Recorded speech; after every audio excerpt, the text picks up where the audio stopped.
And we're on. So, share with me an early childhood memory where you became aware of your blackness.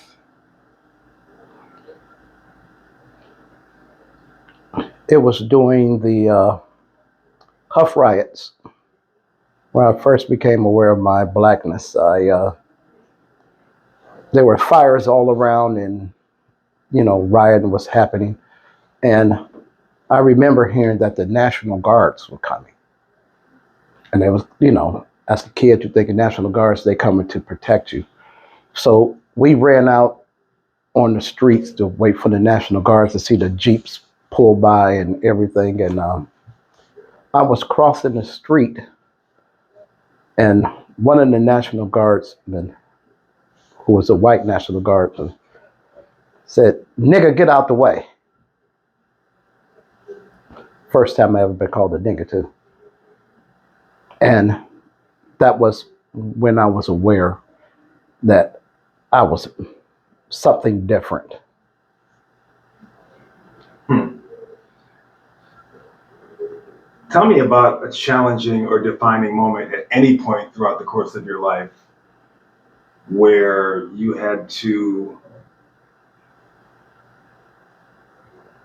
control yourself and restrain yourself so as not to do something stupid when somebody offended you because you're black.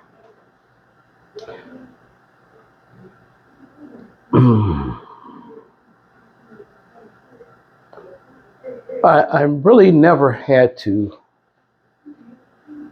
quote unquote, feel like I had to defend myself for being black or feel sorry for it. After that National Guardsman uh, incident, my father set me down, and they told me about our history as black people, and not the history that goes from America. They went back to the kings and queens of Africa.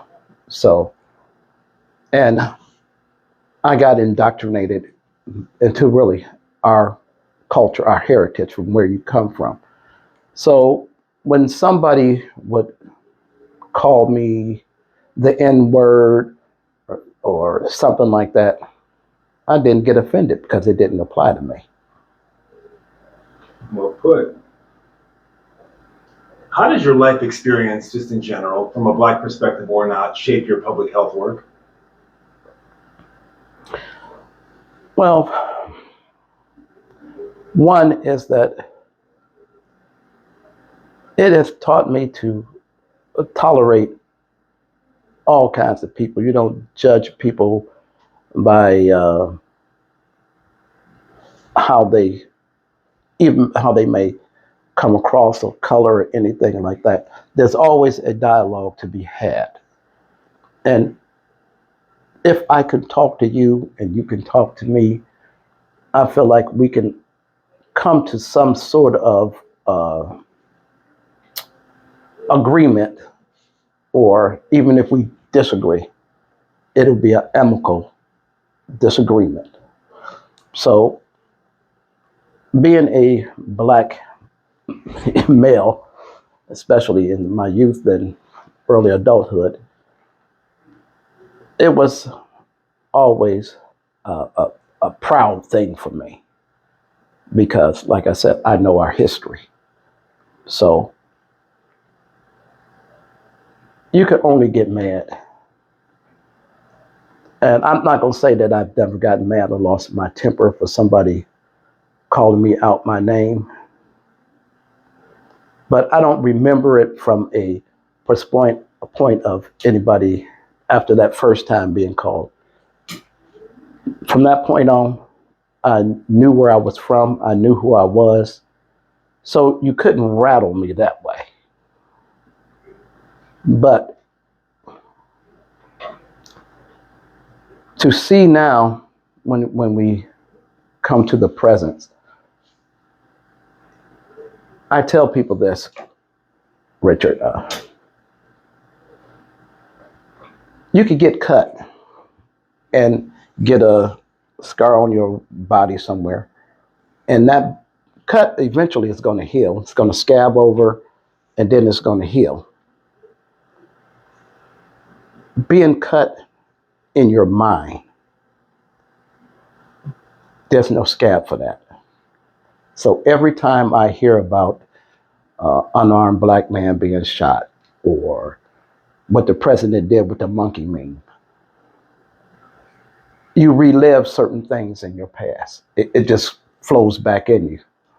And you just have to say to yourself,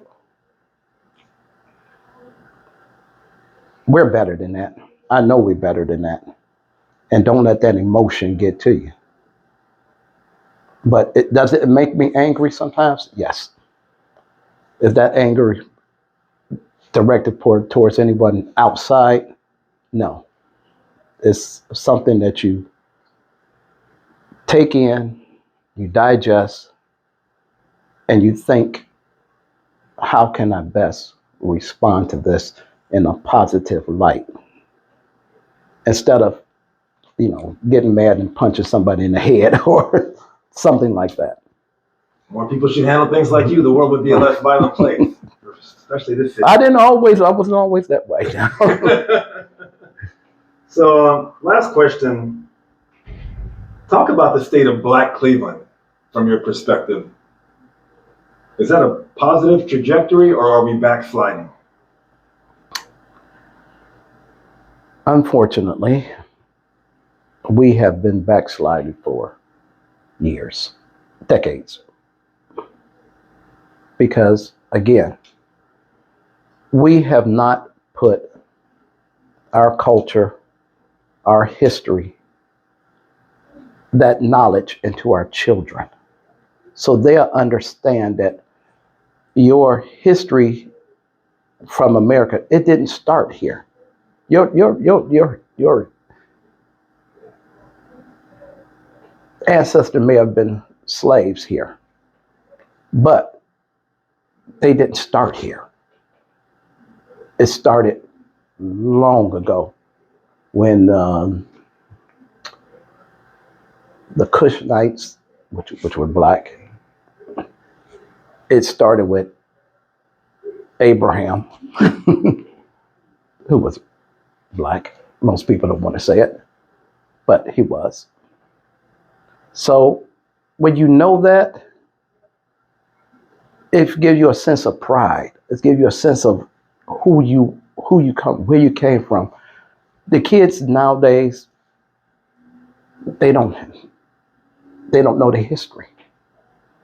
And whether that's by design or not, who's to say? But if you don't know your history, then you don't know who you are, and then people could tell you who you are. All right. That was well said. I'm going to cut it off there, although I could talk